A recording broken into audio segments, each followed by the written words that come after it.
Why do parrots hide their illness? Today I'm going to talk to you a little bit about what's going on. It's hot. I went for a walk around the block and oh my goodness. And I'm going to tell you about a really awesome toy that we got by accident. So let's start.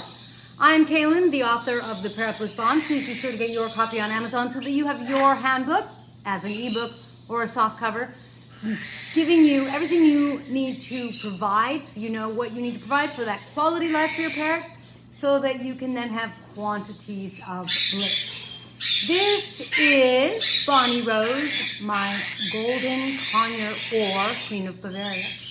And Bonnie went for a walk with me. I put a harness on her and my goodness, that wasn't fun. Are you hungry? Do you want a treat? Do you want a treat? Huh? Why do parrots hide their illness? Well, I am kind of a little crazy focused on talking to you about having two parrotlets, not one. And one of the reasons I'm crazy about talking about it is because people say you should only have one and that they otherwise hurt each other. The thing is, I feel like that can be said of any parrot. There is a reason when you go into any store, any pet store, they tend to have the dogs separated, the large parrot separated, everybody separated unless they came from the same place. Or budgies and cockatiels, they're just like so sweet, they always seem to be able to be together. But unfortunately, that myth has been perpetuated about parrotlets. And I think that's terrible and sad because parrotlets are flock animals and they really do well with a mate, a friend. It doesn't have to be the same sex, the opposite sex. It doesn't matter what it is. If they have another parrotlet, they're going to be happy. Therefore, I wanted to talk to you about why parrots hide their illness. They hide their illness because, like parrotlets, they are flock animals. And in the flock, one of the things that happens is that if they are weak, then predators know and they see them, or sometimes their own flock, and they become a target to be, I would say, euthanized, because that's a nice way of saying it. And I do think that that's possibly one reason they do it. It's kind of fortuitous. It's not like a parrot's going to go into the parrot hospital where they're going to give them pain meds and try to help them and assist them to either heal or to be like most comfortable and possible. That's not going to happen. So at that point, if they can't get better, either a predator or the flock, assisting in the process, I think is an act of benevolence or cruel, and I will let you make up your own mind, because I think I think you can't really just say it's always one or the other. It probably depends on the injury, it depends on the animal, it depends on the predator, it depends on the weather, it depends on all sorts of things. Things that, I'm kidding about the weather, but my point is things that, are unknowns, and therefore I don't feel like you could say in all cases it's benevolent or cruel or something else. So that means that it's really important for your parrot to have other flock members, because they take care of each other. They're used to being together. They identify that way. It helps them retain their parrotness while allowing them to still bond with you and bridge those two worlds. So actually, I think it's super important to recognize that parrots can do that, and that you therefore really have to observe your parrot, be conscientious, watch them. And the thing is, it's true whether you have a parrotlet and you're getting a second one, or whether you have no parrotlets and you get two together, at which point you should be able to put them in the same cage because they're starting on a neutral ground, or any other parrot. You always have to watch, or animal, you always have to watch when you're putting them together, because they should appreciate being a flock, but you have to watch, because whether they're by themselves or with another cage mate, if they have something going on, they've got a little bug, they've got an injury, they have an infection, they're going to hide it, and you need to start to learn to recognize the signs, which initially are really tricky when you're new to parrots, so that you know if something's wrong, so you could take them to the avian vet and have the problem hopefully nipped in the bud kind of thing and taken care of.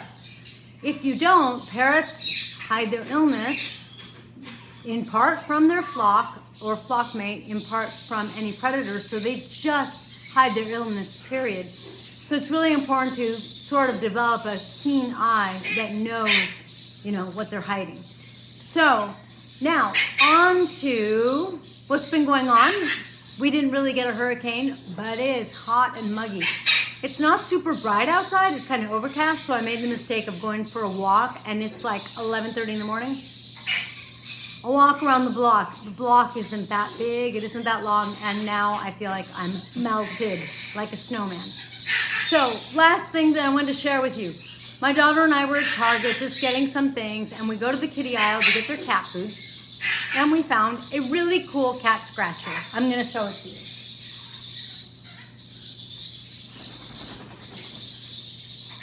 So here's the cat scratcher, and I was like, okay, we're going to get it. Are we going to get it for the cats, or should we get it for the birds? And of course, the cat scratcher was, evenly shaped. The birds have already eaten this out. You can see they go in it.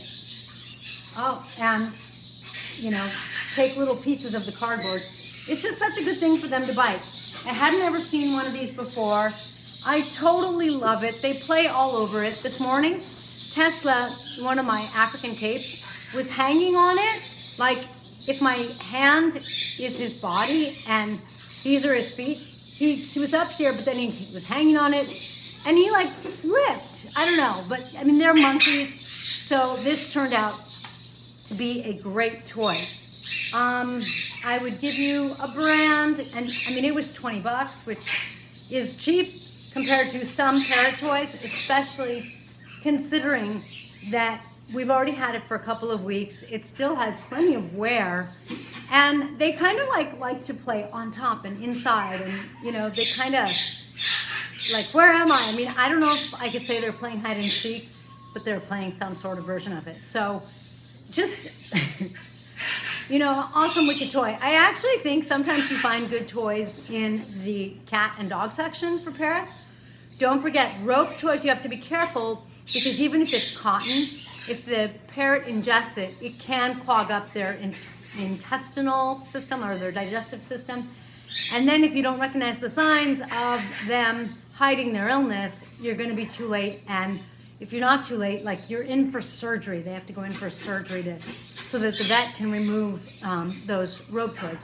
So I don't think you should not have rope toys. You just have to watch. And if they're being eaten or when they start to get scraggly, time to maybe give them to the cat or the dog. But anyway, so this was a great toy. Like I said, if I saw a brand, I would give you the brand, but it was at Target. Not that I'd ever seen it before. They make other cat toys that are like compressed cardboard. And so I would just look for different things like that. We've also in the past gotten those cat scratchers that are just for hanging either on your doorknob or on a wall. So they're just a flat rectangle piece of cardboard, and the parrots went through that. I think we had it hanging on their cage. And another great toy, the cardboard is a great toy for them, as long as it doesn't have like tape or a lot of color or stickers on it, anything like that's going to not be cardboard, right? The stickers are going to have glue, and colors, like ink colors. The tape is going to have like some sort of glue.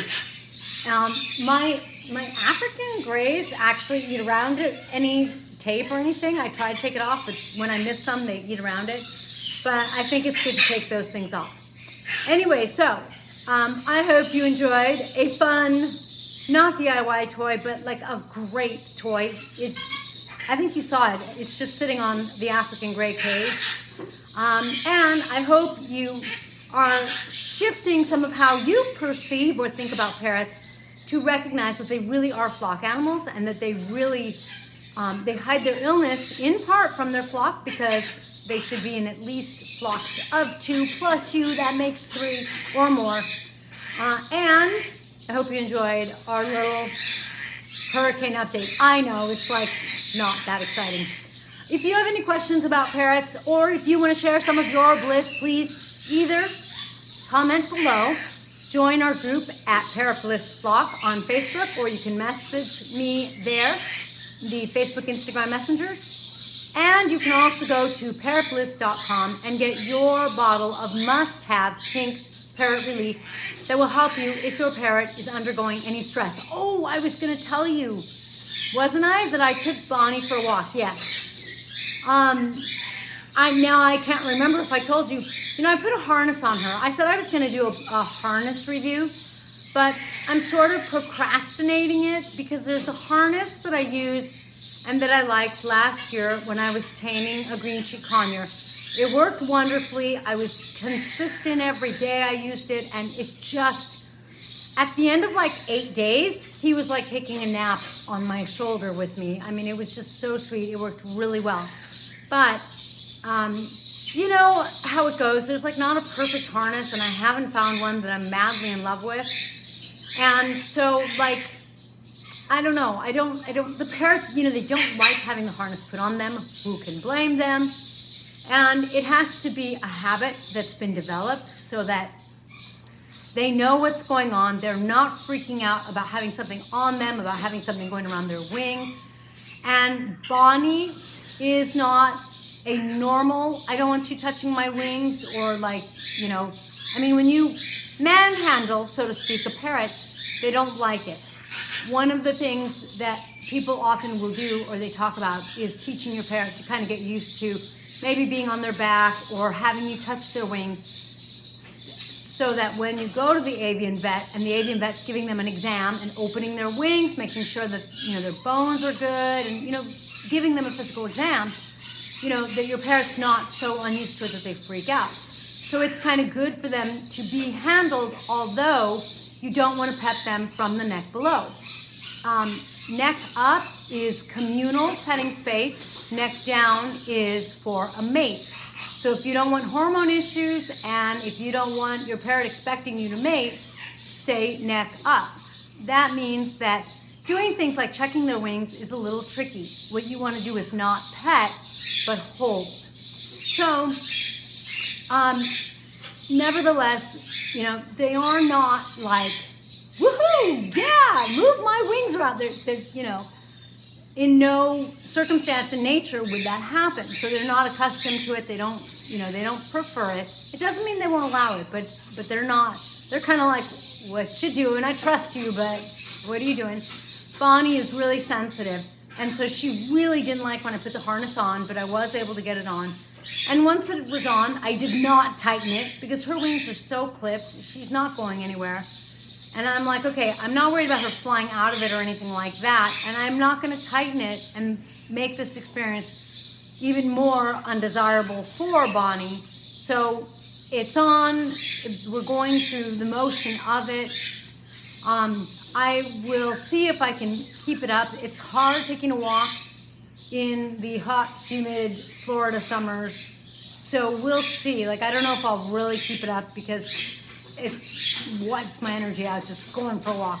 But we did it today. I could always put it on in the house. However, if it's loose, I don't want it getting stuck in something and causing a problem. So I'd have to be supervising, so I don't know. So, harnesses, I think that they are also a lifestyle thing, because I talk about like different parrots being different lifestyles. The harness, like harness training your parrot is a lifestyle thing. You have to do it every day, and you have to be as constant and consistent about it as you can. And then the other option would be free flight training. But number one, that's a huge lifestyle. You need to practice every day, and you need to be ready for your parrot to, fly around and get lost, and you have to find them, and it can be dangerous. There are all sorts of predators, animals, people who could, abscond with your bird kind of thing. So I'm not comfortable, I'm not willing to take on that lifestyle for the free flight.